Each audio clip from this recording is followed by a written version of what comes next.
Hey guys, what's up? Welcome back to another episode of Health Unscripted. Today I'm going to, and I'm going to admit, messily. So if you're watching the video version of this on YouTube or wherever, hi.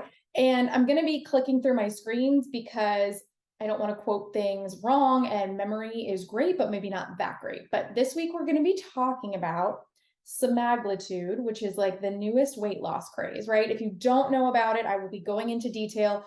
The name brands that it's under that people may be asking for, if you're seeing this out there, is Ozempic, Wegovy. This is what I'm looking up because I'm like, wait, I'm a pharmacist and I don't remember the third one. Rybelsus. I've been out for 2 years. Okay. There's been so many medications that's come out in 2 years that people ask me questions and I'm like, I don't know. It's funny. I always have this joke as a sidebar. I always have this joke that retail pharmacy made me dumb because you forget all the clinical knowledge you learned in pharmacy school.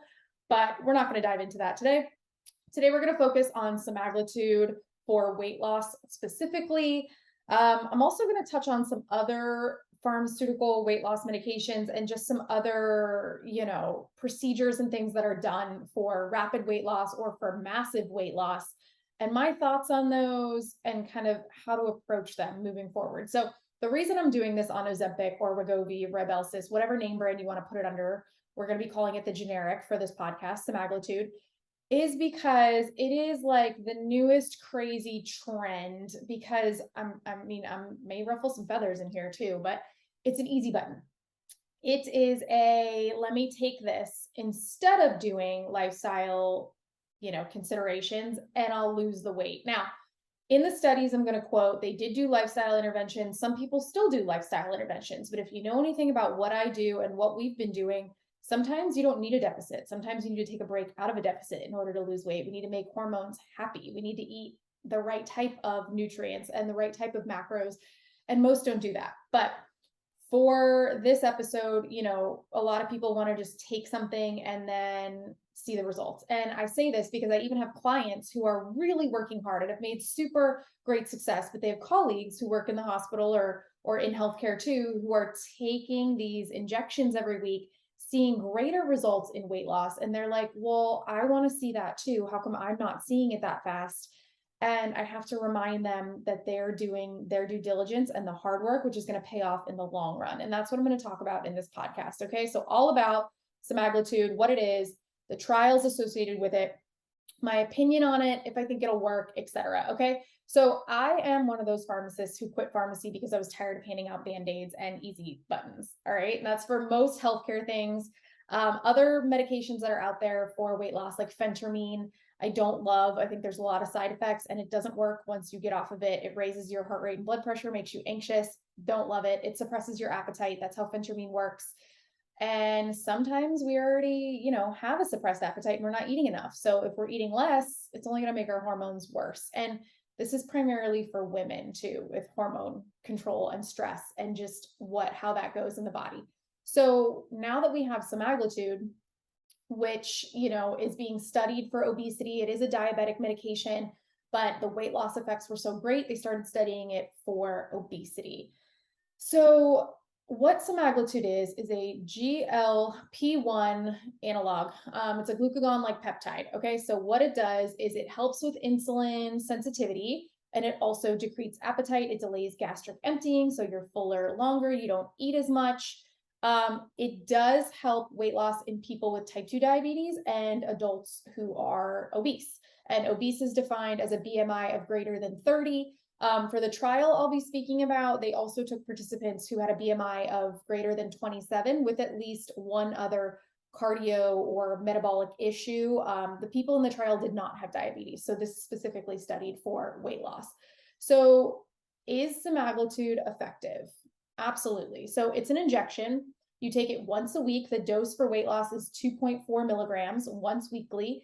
And they build you up to that dose. Like, they didn't just start participants on that because it does have side effects. Nausea and gastrointestinal upset were the main factors in, the main side effects reported. Some people did stop taking the drug because of these side effects, but for those who continued versus placebo, both groups were susceptible or were made to do lifestyle changes, which included a 500 calorie a day deficit based on their energy output. So kind of like a calculation.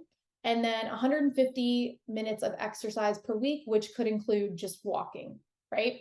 So as a little aside on this, if you know one thing that helps with diabetes, insulin resistance, even more is weight training. Weight training is phenomenal. So not everyone in this study group did weight training, and I would get everyone lifting weights if I could. It is so great for insulin resistance, increasing insulin sensitivity, and helping with overall weight loss and your metabolism. But that was not, one of the factors here. It was just 150 minutes of exercise per week and a 500 calorie deficit.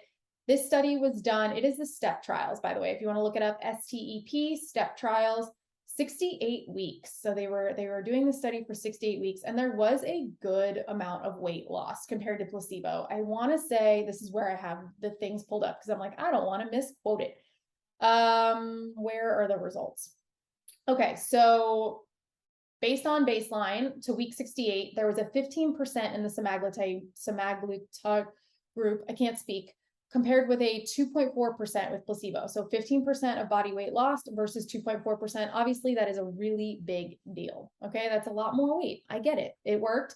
Supposedly, they all did the lifestyle interventions and they were recorded in a diary. They had like group setting therapy chats every 4 weeks to make sure everything was being recorded and they were doing the lifestyle changes. But here's the thing. I have no doubt that it will work. That's what the medication is for. That's what it does. My issue with these medications is that, can you keep that weight off? What good is a program, a diet, a medication, or a supplement that you have to take or do forever to see results? And that's kind of where I want to shift into, listen, Semaglitude is great. It could be like a really good option for, very obese patients who have really not having success otherwise. Same as the gastric bypass or sleeve. It was like gastric bypass. The gastric sleeve or the bariatric surgery for weight loss where we reduce your stomach size, things like that. All is fine and dandy and works super well while you're doing it or in the beginning. But it's after the fact where you see the regain and the boomerang effect, where you come back to gaining almost as much as you lost, or just, more than you lost. And it's because we didn't actually take the time to learn proper lifestyle changes. Now, in a diet, a deficit and movement is great, but did they learn behavior changes to help them shift into a lifestyle transformation? I'm going to go with no. And actually, I do have another article pulled up in the news of Medicine Matters where body weight rebounds after semaglutide. Why do I keep calling it semaglutide? Semaglutide withdrawal. Sorry, guys, bear with me on this. So body weight rebounds after semaglutide withdrawal. That does not surprise me at all. If anything, if I would have bet $100 on every patient in the study, whether they'd regain some weight, I would have done it. I would do it, because it's the behavior changes and the lifestyle shifts that actually make a difference. So what happens is when they stop taking the medication, after a year, there was a 52-week extension phase after stopping the randomized treatments. The average weight regain was 11.6 and 1.9 percentage points in the semaglutide and placebo groups. So 11.6% regained weight of the 14.9% that lost, right? And 1.9% of the placebo groups regained. So not too much, but that's kind of negligible. And they said in this article that 2/3, they regained 2/3 of the weight that they lost. So yes, you might overall be down, and that's only after a year. It would be interesting to see a further extension study, like 2 years down the road, 3 years down the road, if, they kept that weight off or what happened. The one benefit that I do see from the article is that the cholesterol effects and the cardioprotective effects, or the cardio effects, did stay down and did have an improvement after the year, which is great, which, if you are suffering from co-founding comorbidities or metabolic factors, that could be a great option for you.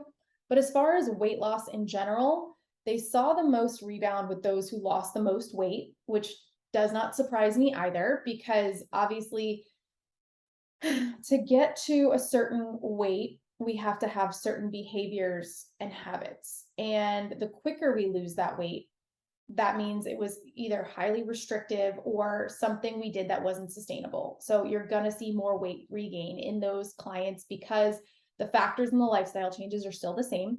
And it was done very much unsustainably. So we couldn't keep it going. So your answers here are, if you're going to do semaglutide, or if you're debating getting on semaglutide, which I will say is not covered by insurance for obesity, or at least not yet, because technically, like, they like to call it a cosmetic medication. It is being studied. That's what all these trials are for, but it's not covered by insurance. Phentermine's usually not covered by insurance either, by the way. It's very expensive. Let me see if I can get a cash price really quick. I should have done that while I was on here. Let's see. Where's pricing? So if we're going to do Ozempic, 1 carton, 2 pens of 1 milligram. Well, you're going to need 2.4 milligrams.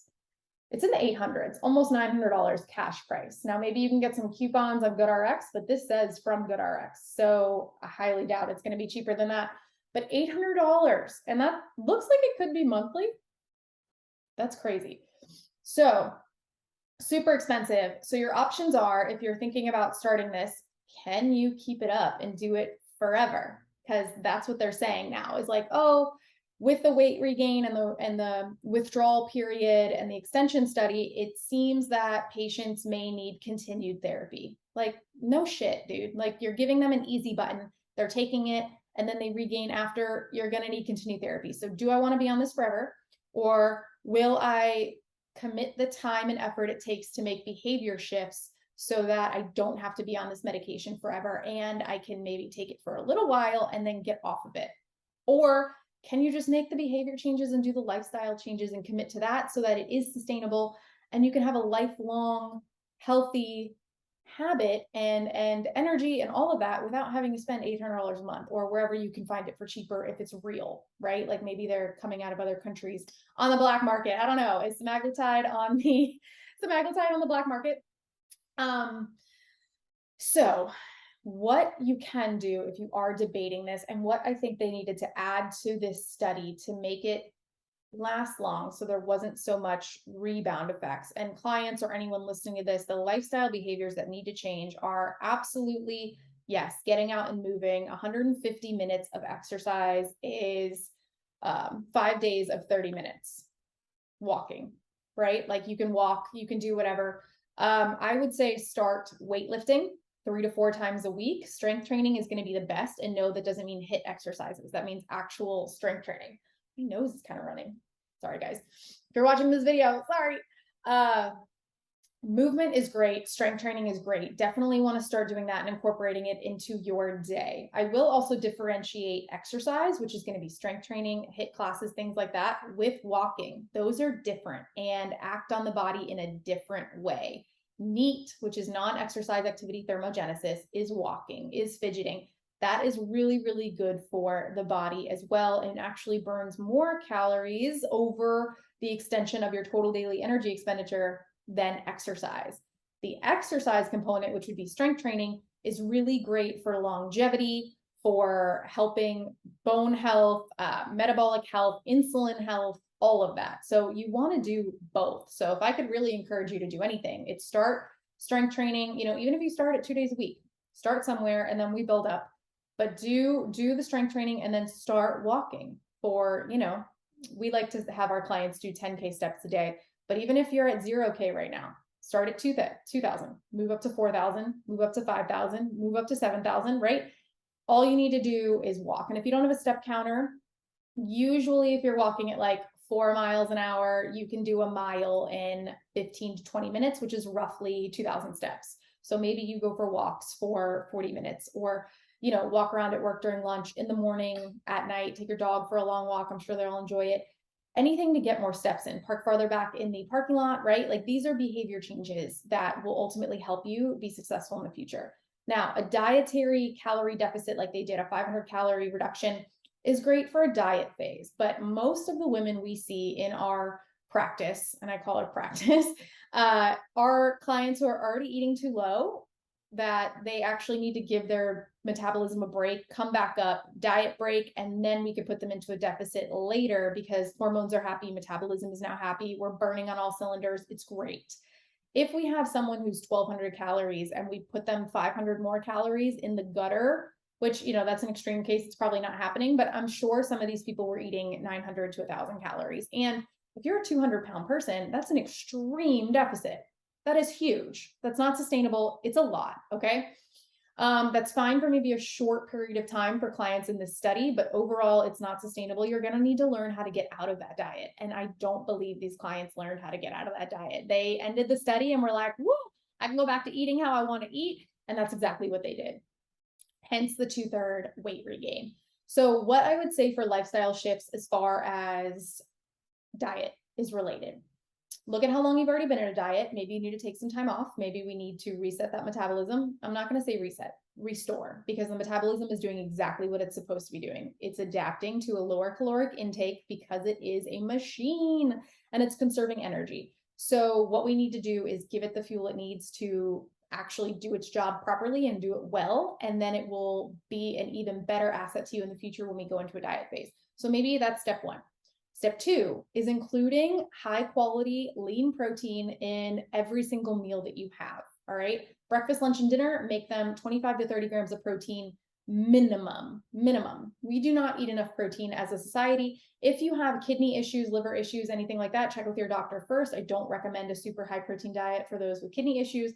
But if you are not having kidney issues, obviously, this is a disclaimer in general. Always check with your doctor before starting anything. You're going to have to check with them before semaglutide anyway.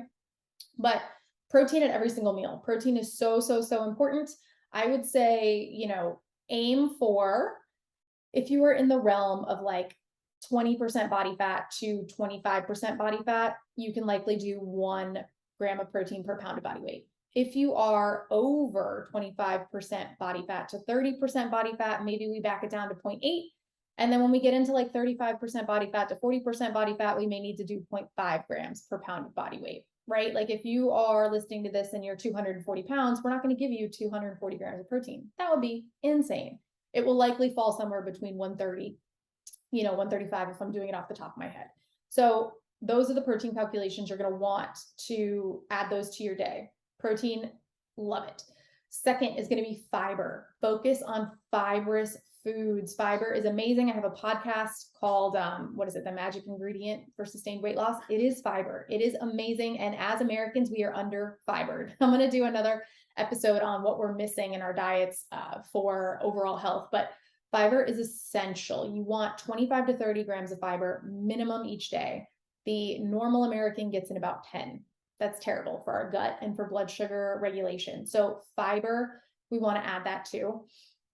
More lifestyle changes are going to be water. Water is also going to super help you. So staying hydrated, half your body weight in ounces. When you wake up in the morning, the first thing you should have is water. The second thing you should have is breakfast. So another lifestyle adjustment is no more skipping meals. No more, especially women. If you're listening to this and you're in childbearing ages, please don't do intermittent fasting. Please don't do it.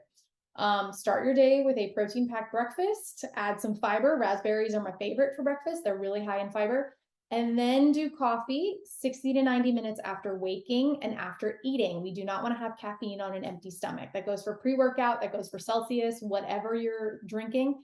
Water, food, coffee. This will super help with the cortisol response of the body and blood sugar regulation, which is what we want for overall weight loss and for overall health and longevity. And then I don't have to say this, but I'm going to, but obviously fruits and veggies are your friend. Antioxidants and micronutrients are going to be amazing. So the dietary recommendations, just to sum up, are going to be protein at every meal, fiber, focusing on fiber, 25 to 30 grams a day, water, and then the timing that you have your water, meals, and coffee, and no skipping meals, no skipping breakfast, none of that. We don't want it. It's too stressful, especially for us women who are in our reproductive ages. I don't like it. So those overall things, plus the activity that we already spoke about, will do wonders for helping you. The next best thing is going to be sleep. Get 7 to 8 hours of sleep minimum per night, and you are set. You don't need an $800 a month injection. That doesn't sound fun anyway. If maybe we would have focused, like if I would have done the study, I would have maybe incorporated some of these behaviors. We would also look at the insulin sensitivity, maybe raise some fat content. Maybe I'd have them track macros and not just track calories, right? Because they're totally different. And we love macros more than we love empty calories. So these are the things that you can start incorporating in your life now that I also went over in my fat loss podcast. You guys are going to hear me say this a lot because it's so simple. It's so simple and we tend to overcomplicate it. And these are the things that we need to do to move forward to actually keep the weight off, have sustained weight loss, and be successful, not always injections or quick, easy fixes. So I'd love to know your thoughts on this, like whether you think Semaglutide is the drug of the future and it's going to help everybody. And I'm completely wrong. If you think that, I'm totally open to listen. If you think that it is also kind of like a cool, it's going to work for a little while, and then now what? We can also chat about that. I want to chat about that too. But as a pharmacist, and I get a lot of questions about these things, it's definitely my due diligence to talk about it. So that's my opinion. That's what it does. If you guys have any questions, as always, reach out on Instagram at dr.dwyer, at Dr. Dwyer. I love chatting with you guys in there. If you're watching this, screenshot the little Apple or Spotify emblem on there, the little graphic, and tag me in it. Let me know you're going for a walk or whatever you're doing. I do want to announce, because by the time this comes out next week, or sorry, I'm recording it the week prior, but we will already be knee deep in our New Year Better You program. So we do a program on New Year's. It's 16 weeks because New Year's resolutioners, we are all starting the new year with a new goal, feeling hella motivated. We want to crush it. And 50% of New Year's resolutions are weight related, fitness related. So how do we keep from falling off? Because statistics show only 9% of all people who set resolutions, and no matter the category of what they set it for, whether it's saving money, stop biting your nails, etc., only 9% of people actually make it to the end of the year successful. So how do we make you one of those 9%? And how do we get you to keep these lifestyle habits that we're going to be teaching you in check, right? Because it takes 66 days to make or break a habit, not 21, not 21. So we're doing a 16-week nutrition and fitness program. It will start January 2nd. Highly discounted if you were going to do this otherwise as a normal plan. We don't even offer 16-week plans. It's usually 12-week or 6-month. So we're going to give you 6 weeks, 16 weeks, because we want you to make it past the normal 3-month mark where individuals usually fall off for the year. We want you to do it for 16 weeks and make these real changes. So if you are interested in this, you can also send me a DM on Instagram with the word New Year, and we'll talk about it. We'll get you situated. We'll get you set up on a consultation call to see if this program is right. It is a free consultation call, and get you rolling. So yeah, guys, thanks so much. I hope you have an amazing week, and I'll talk to you next week.